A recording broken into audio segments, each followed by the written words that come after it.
Hello la famille, ça va comment vous allez? Alhamdulillah, moi je vais bien. Bienvenue dans votre émission Djulidable Aspi, votre émission préférée avec votre animatrice préférée, votre rapport préféré. Comme nous que une émission on va mettre en lumière les artistes avec leurs histoires, leurs projets, à travers des rencontres, à travers des interviews, à travers des découvertes. Djulidable Aspi à la fois de Yata dans les régions, partout dans les régions, partout dans les communes, partout dans les départements de Fouta. Ok, nous sommes Djulidable Aspi ali doyena oto Sinthiou Garba on nani so Sinthiou Garba ma so nani Sinthiou Garba on ngandi bour rap so nani bour woni lamdo te on ngandi lamdo ko lamdo Allah wadi men lamdo il n'est plus à se présenter oto Sinthiou Garba amu jogi tala machallah o woni don concert modo concert nganda mo meda wadi do wulongo gisse fermé wonno concert machallah il a du flow aussi amu jogi ka dynamisme kadi machallah il est courageux ma kal hen ko heewi e mo ma kal carrière mo ma kal projet mo nedo mo ganda o habnima hawna he game he voilà o heewi des difficultés et tout mais inchallah so il faut ma jewte ni be lerna ha lerna o natin kadi e kal suji he o dama des pics o atti o di réplique il faut ma kalen ha lerna non bandirabe en jahan yimbe jettoma yimbe jewdema comme no mbiri monni cameraman rewe yam.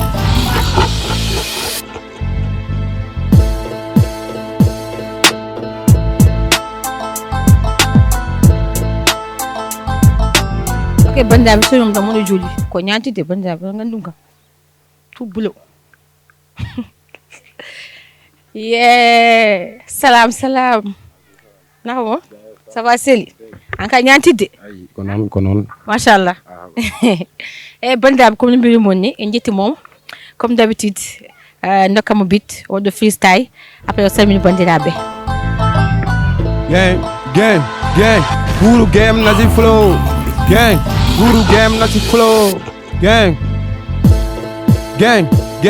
guru game nazi flow fini ñoo fi chef MC Maso toji dande so min toji wadat bref mine mabbe odo game hikka haada rock hey wande jin jalti MC Mayo dok ferentami continent MC Mada bontinat buru game askilat so rapport boniri kam nedi gallam mon mi askinat rapport ma mi samminat bindi mako koko dani binda min pindinat hey ga ko fullay fayda mbaw ko rap nani fuuta min pugga gonzo raji tor feji fo min tut MC Maso pakki premique sa ngayna no min kuuta wona rapport gaay jogi bende safura mem nam fode hikka may mimi jamde wulde taya ga ko lowol pudlo safde wulde jaw ataye bo min bartama ses e min pierre ha mous agil ma min kura hewo fiston nangir no duus yes salam sama gaay bu rap wondo mo ganda worma débutant carrière mum ko wurosogi waddum andi nana garbaji do ko woni kolal garbaji bon so nani bour non ko bour ko lamdo bouru rap woni kam lamdo rap balo ko heewi e ko rap voilà manam rapport polyvalent dal mi acciani rap mi acciani musique kalto rap woni dal mbo remi don fofu mbo de wada bour rap mais ha jom deftana men hol gondo bour rap hol ko saabi gadda ha ginida hoorema bour rap inde fo ne bay hewde ni ngada ha biya hoorema ka bour rap oui bour rap sa nani dum bon bour rap wonno ko groupe be gonno voilà nden ko omzoro boss wonno indam ni ko dum pudirimi début carrière am ya essangor bi wondono e neddam goro lamzor flow e minen badonno game après premier son amen min jaltini min badano inde après yaha min puddi wadde deuxième son on après nde min jodi min moko après min namdi holko min pundi pour indirde groupe amen on e der hen min jodi min mijo amin tourvien bouru rap voilà nde adde bouru rap non konko ni kere dum parce que koy émission kala mi yida haalde ko ganda horoma wala gonga jango jamo yebudum uyo odo ko haala ko wona gonga voilà konko adno dum après min goni hen min bada represent gilende non mo lolu après ya encore konko lamzo o yalti bour rap après min kontem bour rap ok ender halma wi gondon ko diwo manam ndo wi de bour rap ko ton umri mais après à la fin en itikadel ma solo a continue inde bour rap de ko sabi kontinda inde bour rap de manam ganda ko inde bour rap o maya wala ko hollo e aussi ko sabi no séparation modon wa mais sala non sa namni kam softore jabadem sa parce que bour rap wana ko mayer bour rap wurat kadi ha yettor fur yetta do voilà problème amen be sikki ɗum noon somi haali ɗum après mo lolu quoi so yimɓe paamire holko ndenen min rek après min kam e côté mo wonta gacce mais après toon wonat gacce quoi te won ganduɗa hoorema mi yiiɗa haalde ɗum e émission après wonta gacce janggo jam peut être par ce que hannde hakkunde waɗi nice min mbiyto min calmidiri gogo min ceerti mais wonko mi yiiɗa haalde mo quoi mona sa faami mais so yimɓe jiiɗi famde ay yimɓe so gondi ɓe jikki jikki hen certe min jiiɗi andude pourquoi mbaɗi séparé o kam ko affaire aji pour min ko kecce quoi kadi min ko ɗum nanguirnomi kadi min mi parano pour oɗo saaha ni min mbaɗa séparé o so ari koye makko waɗi séparé quoi presque probléme el to so min dañño min kasno tan xam nga omo haala haalaji ɗi ganduɗa hoorema e gorol femme minene e hakkude en mi seehi natti waɗu contrôle minen mi jaabi mom hankkadi hawlaji fuuyi moy lolu min dewi ɗon konko yeehi jaami mais après à la fin min wonno mi yiɗa buuru maya mbiɗa yiɗi buuru wuuro kadi ko minen puɗɗi ɗum kadi mi yiɗa jam faati mi yiɗa iɗade jam faati par ce que neɗɗo jam foroɗo moƴƴa en voilà e nder hen jaami gummimi ɗo jaami ha galle mabɓe jindiri moko jooɗi moko jehrumi moko mbiyomi ɓaade ko probléme wonno probléme o en degli ɗum en mbaɗa feere garen continuer carrière men mbaɗen ko poɗɗen wadde ko konko hoorema ko jooɗi o wi konko o parani pour continuer carrière buuru rap faami e nder hen namdi ko tagi o ko parani continuer carrière buuru rap ɓoy kam noon konko o parani pour continuer carrière buuru rap mbiyomi tan o wi kam tan mbiyomi ala probléme mbiyomi ɗo ko Allah walliri hen enen guurda kadi enen jadata hay goto joga e arsugue goɗɗo kadi enen mbaɗno choix men pour enen jaada a yi ha waɗi choix ma pour an aɗa acca min kam vraiment min accani mi continuer hen ha min yi hen ko pomi yiide hen wala fo am yettor pomi yetta ɗo par ce que min musique mi nanguirani ɗum rap mi nanguirani ɗum pour wonde hen rek pour passant quoi nanguimi hen pour wonde hen hami heeɓa ko wonɓe dow ɓe o keeɓi ko ok nder haala ma wi actuellement ni on jogdi ligne uji moƴƴi ɗum tagui sah haala ma mbiɗa an a yiiɗa sah haalde hen par ce que déjà hankkadi hakkude moɗon yooɗi kadi a ruttima kadi a yinno hakkude moɗon wonta a yii toon haalde mo mais kanko wi parani pour attude e groupe e duo est ce que ha joni an aɗa paari encore une fois ruttade mo kadi manam en tant même si wona kanko en tant que goɗɗo jaada e muɗum mbaddon carrière ɗum ɗo wiyete kadi groupe walla taw an a continue tan hankkadi waɗi carrière ma solo wa mais sala comme ko mbiɗa ko rek min moom oɗo sahani pour so wonti mbiɗa haalanma gonga rek min confiance am ko eggiron wonɗa sa faami hunde fof ne wawi eggude aɗa hotta mais confiance o eggi tan eggi wawa hottude kadi min mi sikkirano ma yaruni quoi min cikkunomi hankkadi ɓayde fuɗɗama ene wano ni ene yimɓe gandirnomin ni vraiment yimɓe ne gandirnomin yimɓe jeeha nanguir min manam jiiduɓe eyyi presque hay goto añanani goɗɗo go fof so dañi ene walla goɗɗo mais yiya essence goto confiance o eggi min oɗo sani manam ɓernam de parani pour watti ɗum ɗon quoi pour min oɗo sani to gommi ɗo joni ɓuuri wonde free quoi joni ɓuuri par non mi solo ɓuurmi yiide par ce que hen ɓuuri wade yiide hooram kadi ko hen mbaɗmi focus mi namdoma manam an avant carrière ma duo est ce que a waɗanno rap walla comment natɗa e duo ha paɗi puɗɗa wadde rap si mbiye waɗanno début mbiye waɗanno ay début mbiye waɗanno carrière solo gonmi hen e Essangor avant bour rap ni mi wonine groupe goɗɗo Paradise neɗɗo mo mbiɗa salminamo e Liana Paradise eyyi minen gonno mbaɗno groupe yeeha Essangor kadi on kadi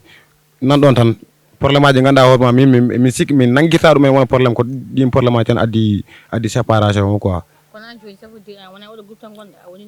wonino oɗo groupe mais oɗon groupe kam so wonti yimɓe ne kalda Allah komi waɗi préféré goppumi par ce que wonko jiimi hen ko arrangeanimi welanimi kadi mi wawa wonko ganduɗa hoorema min somi salima hunde mi wawa jabtude ɗum somi salima ɗum tan mi salimi ɗum eyyi ɗum jiimi toon welanimi goppumi mais nden kam mi wonini émergent musique de linko émergent toon kadi mi dañi toon ko heewi mi wondi toon e linko moy lolo o ganduɗa hoorema kam neɗɗo woto jooɗo émission gubba neme eyyi mi wonini toon mbiɗa fiyano toon sawnajam mi yoɓata mais yiiha essence goto ne jiimi noon ko welanimi mi ƴettu lawlam côté ok nder haala ma ha joni yimɓe kalata manam avant bour rap a wonino groupe goto eyyi ko après mbiɗa hoorema bour rap mais avant bour rap o hol inde mo joguinoɗa avant bour rap o waaw avant bour rap nden mbannomi indam ko Omzo the Boss eyyi par ce que on saaha mbiɗa wonde linko émergent omo indino hooremo ko linko the Boss après min nomin gondirni ƴettumi indam battumi ɗum Omzo the Boss eyyi mais saket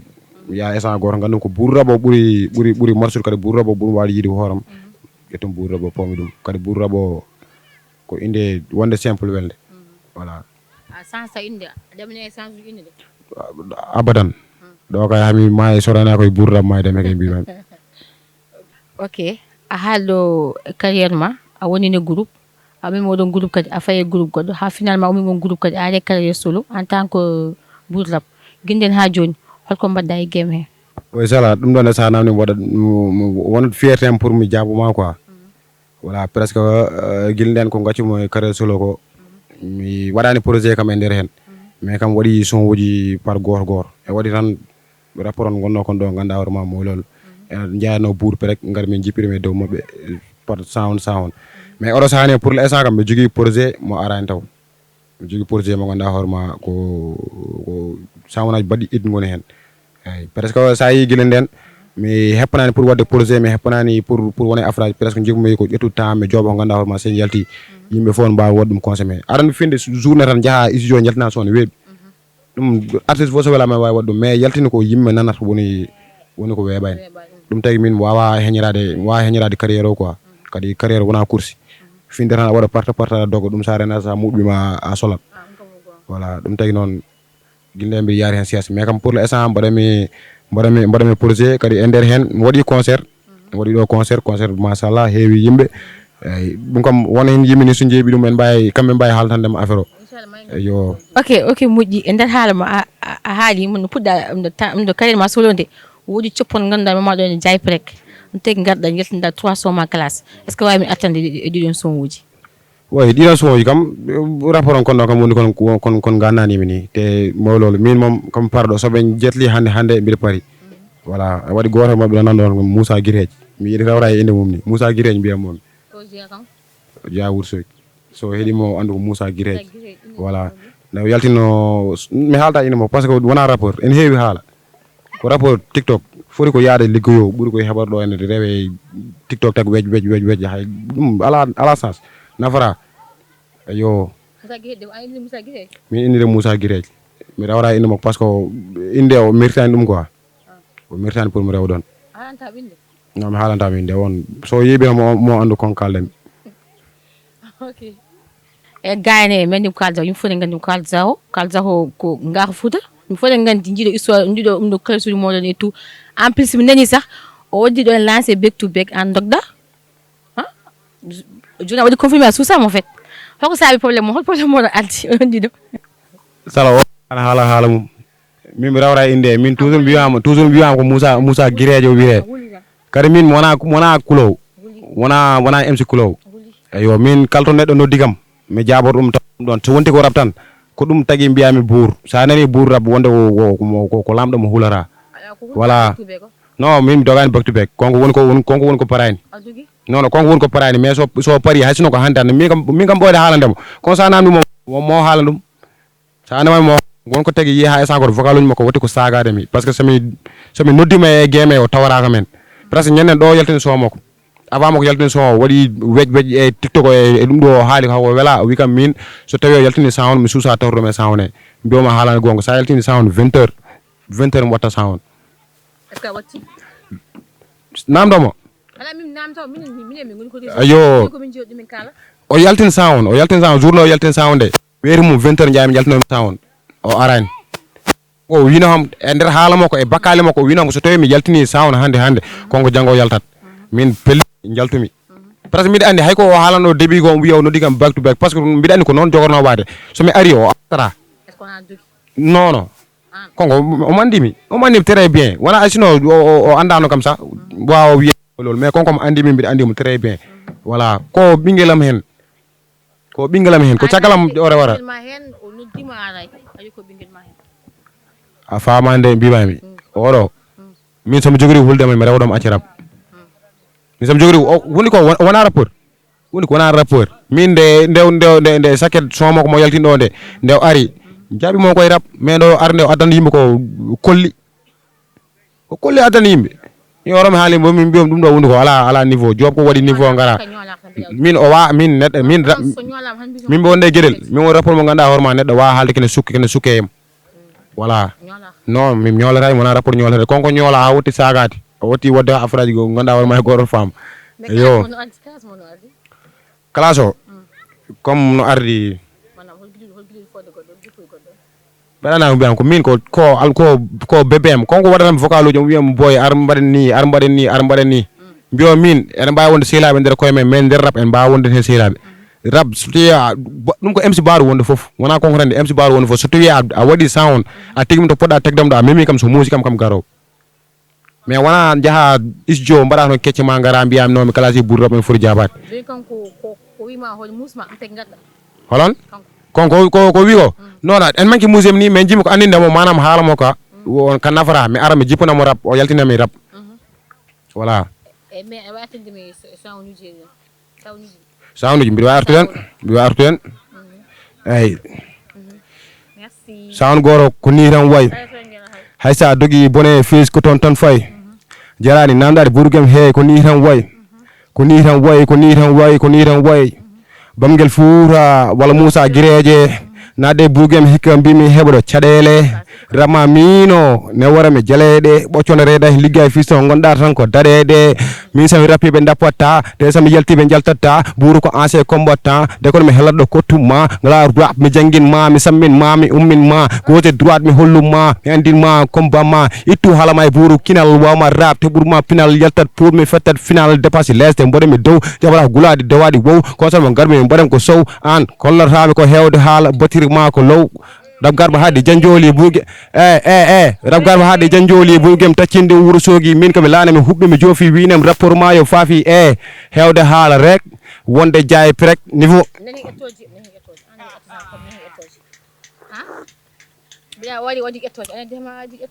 gemo jimmi ganda sala gemo wona ziyar wona ziyara mais an mbiɗa an ka ɗum ɗo wiide ka yaraman yettata non ko hen jeeya min so namdi ɗon non mi hulani reedu il faut mi ƴetto par ce que ko hen jeeya ko holmo ko ƴettima kam pare affaire o kadi wona ziyar rab ala woto ƴettomi ala ni ala na kala ko son o namdi ko ɗum mbaɗami hen so son o namdi ɗo mo yemi haale mi yima haale camara Babou Gallo sami haalade hen walla mi haale Babou Gallo mi haalade mum voilà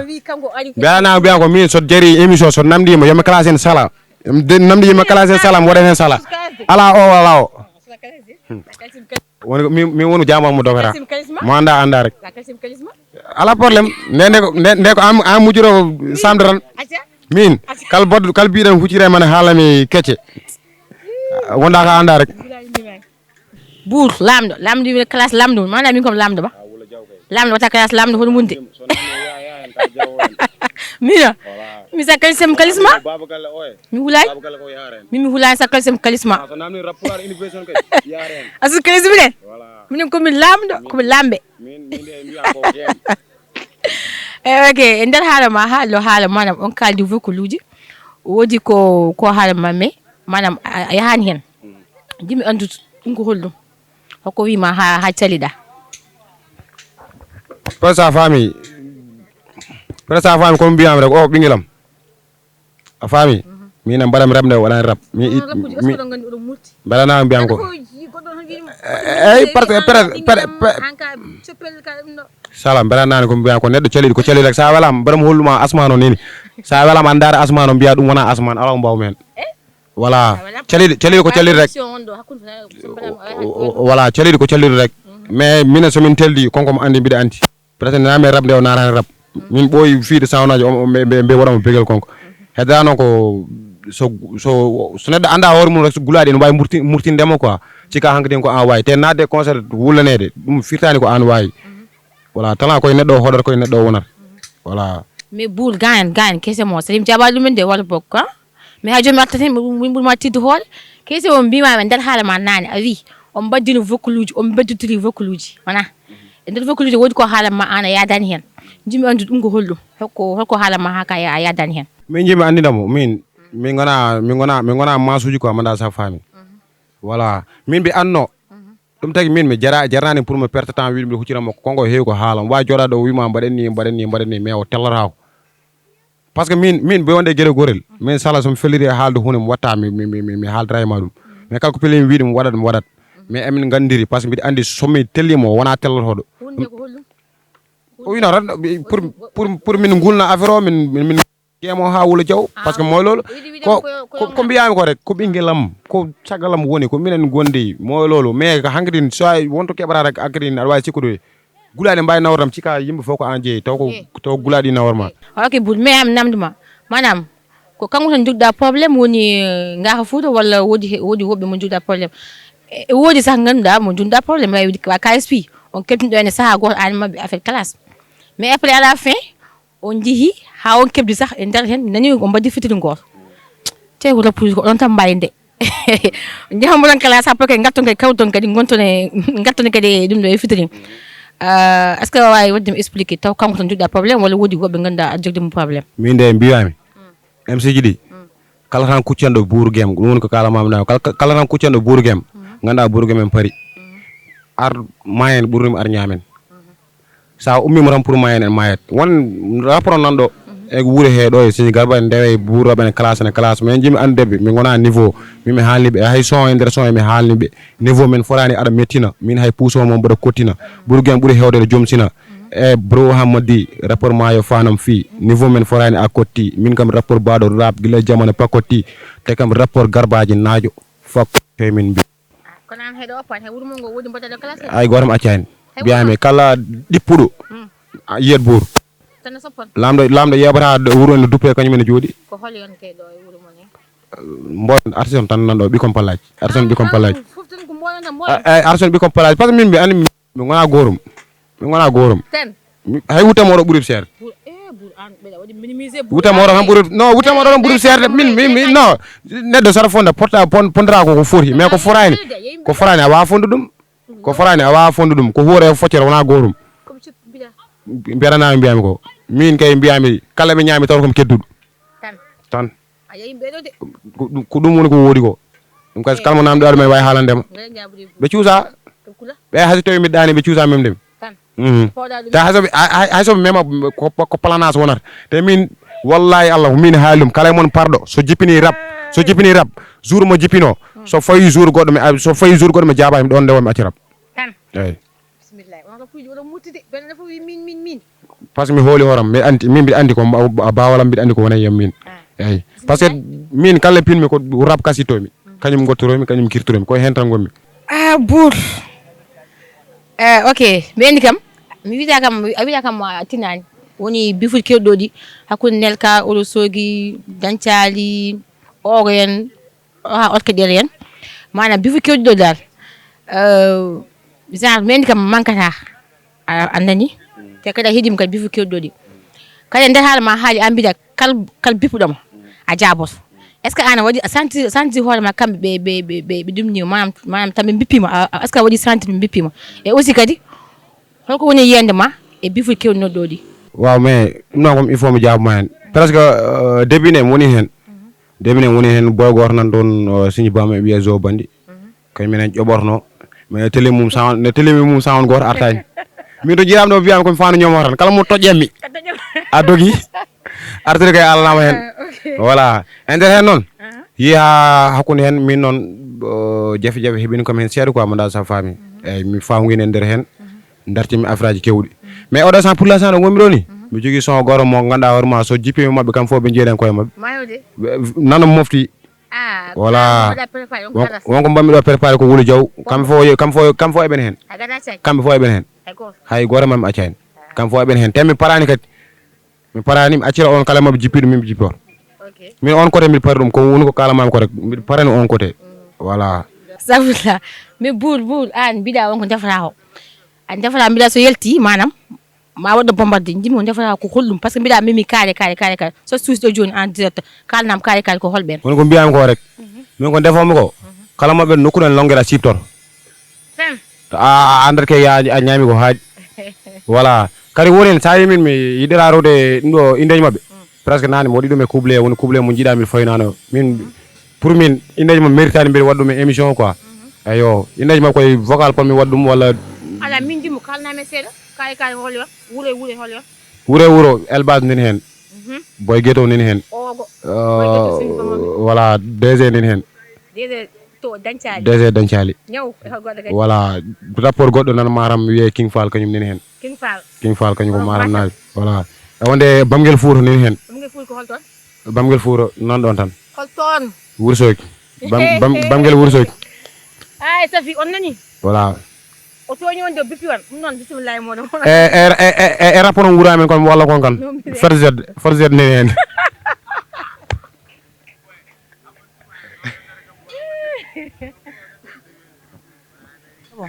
ok en kalɗo heewi e affaire classe uji bifuji manam caggal ɗum ɗon fof hol message mo mbawɗa wadde hen lancé. woni ko mbiyatmami ko rek classe moom ene foti wonde rap kadi ko classe welnan rap voilà ko enen fof gondi rap ko meccal men ko enen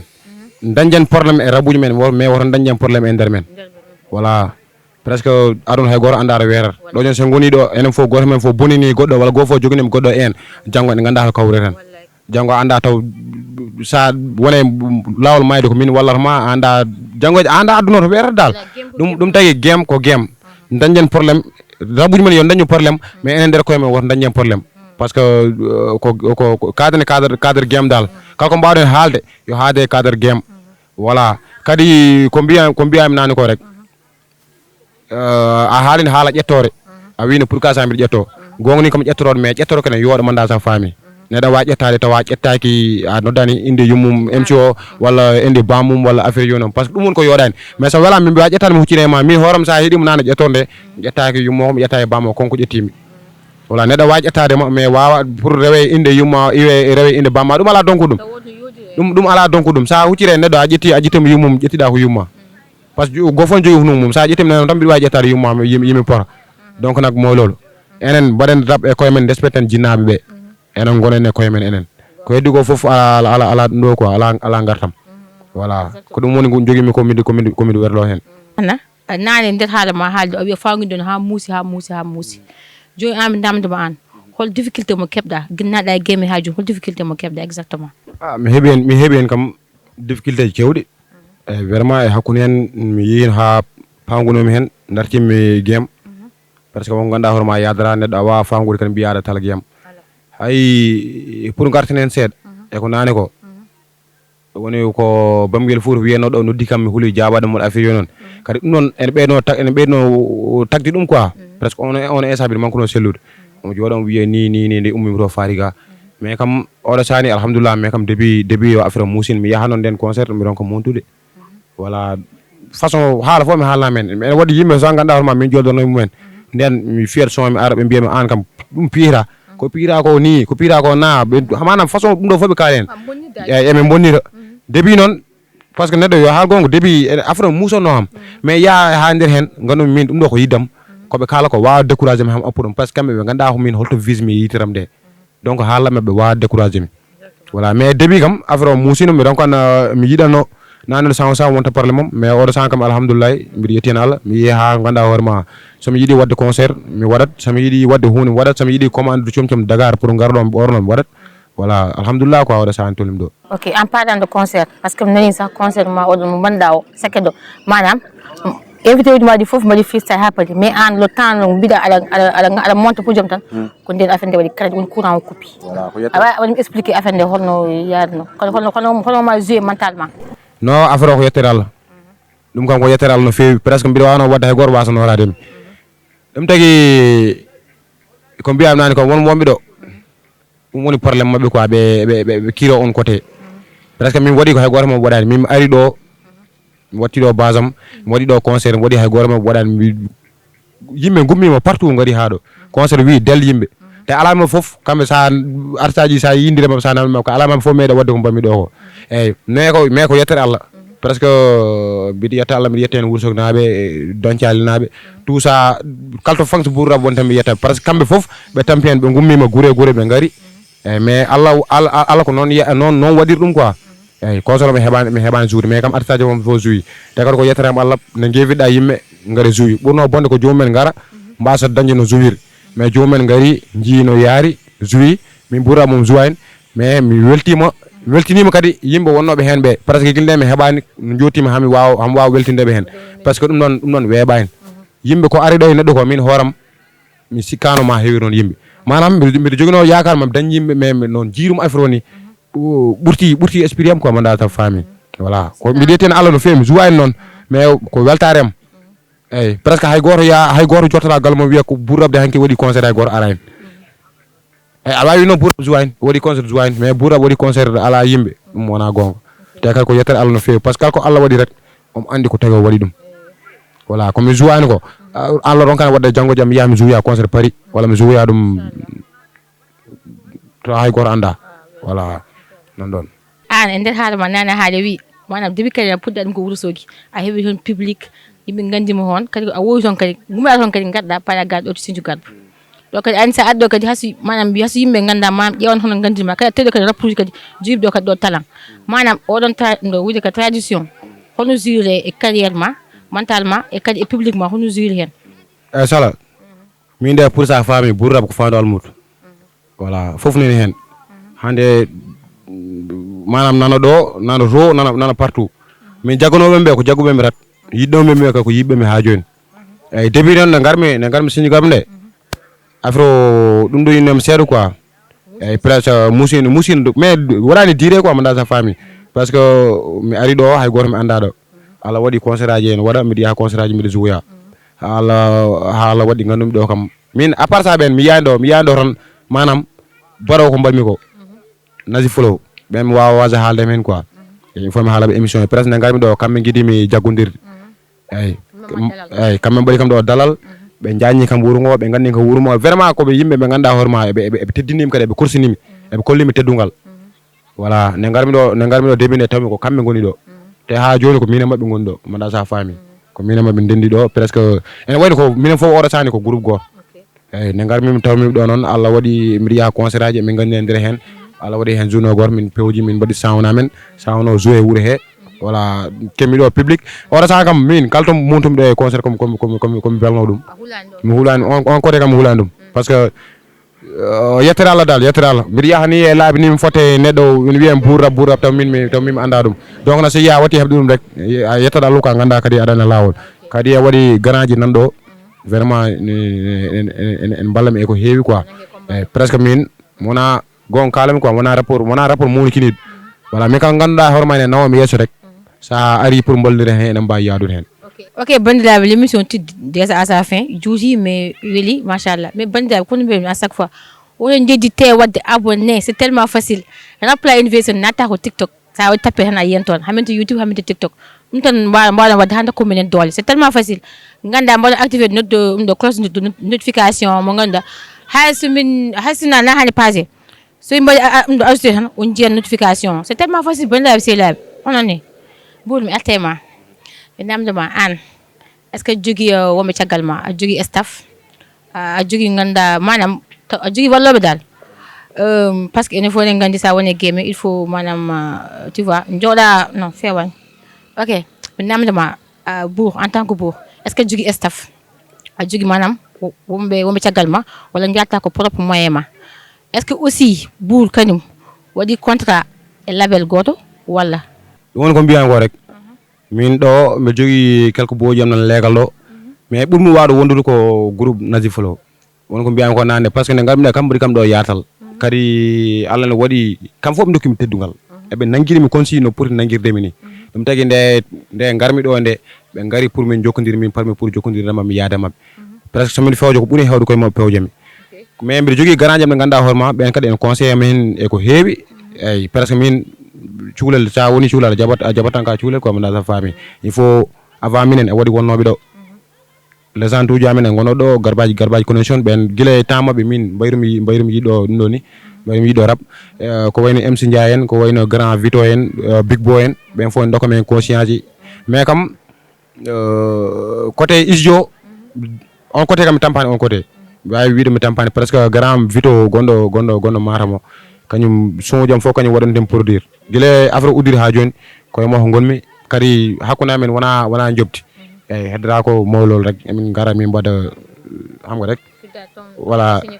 eyyi toon gommi calmi ari toon ko courant tan min lijjirata après min prise mais kam jobdi ala hakkude amen ko heewi ala hakkude amen kadi omo consommé ko heewi presque sa yi kadi way noon ko miñi yo Allah ɓuuɓan ɗum wawa haalde kadi tomi haalani ɗum par ce que on woni idole am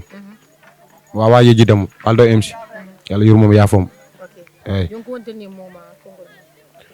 ko woni dernier mot woni enen artiste Sinthiou Garba wiyata onon par ce que mi wi onon tan mi yaltana e hooram mbaɗen feere enen fof ndenten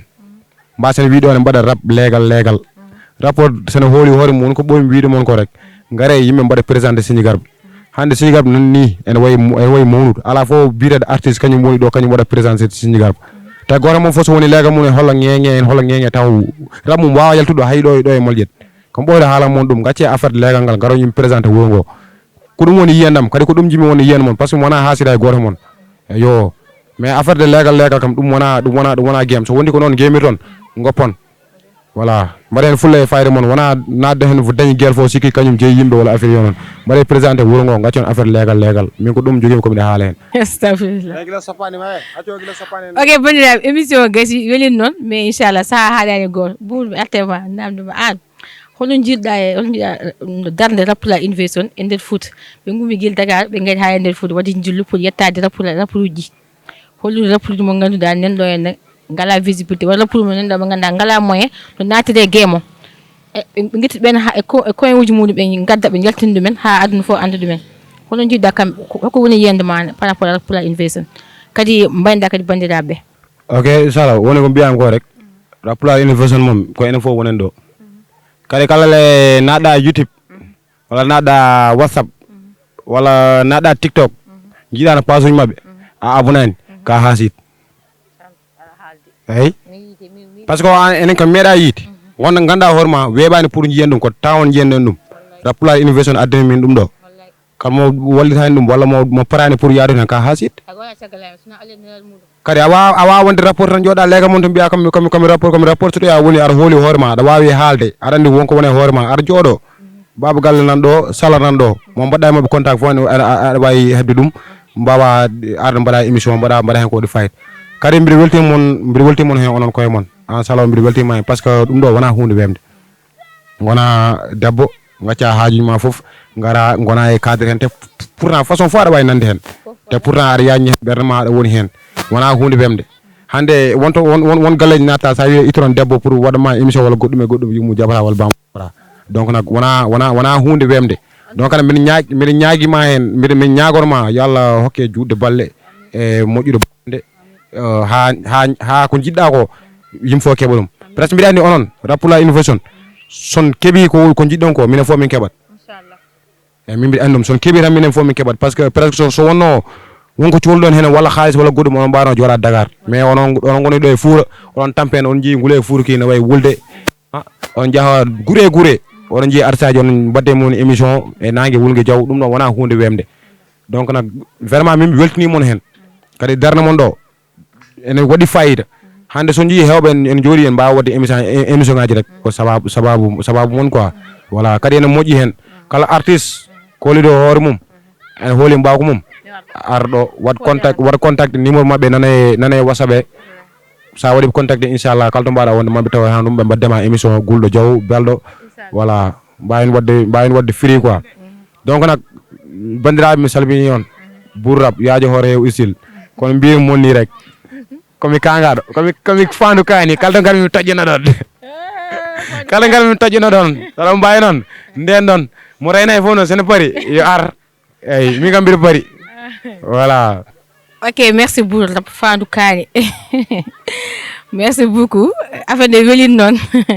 no bandiraɓe kono mbiyatemo ni mbaton yeddide wadde abonné sur notre page rappula innovation min to YouTube hamin to TikTok ɗum mbawa hokkude menen doole émission welin machallah ha joni ha min ɗo ɗo yo Fouta mais base amen ko Wourossogui kala noddude minen ma heeb minen ay mbaɗa kilibaji ay mbaɗa ɗum ɗo wiyete émission comme no ganduɗon ni no bandiraɓe on jarama inchallah ha saaha goɗɗo avec un autre artiste inchallah allez bye bisous onani Bour mbaɗa abonné ha Woulo Diaw ko fandu ñamoko kala mo toƴƴi fut mum wulan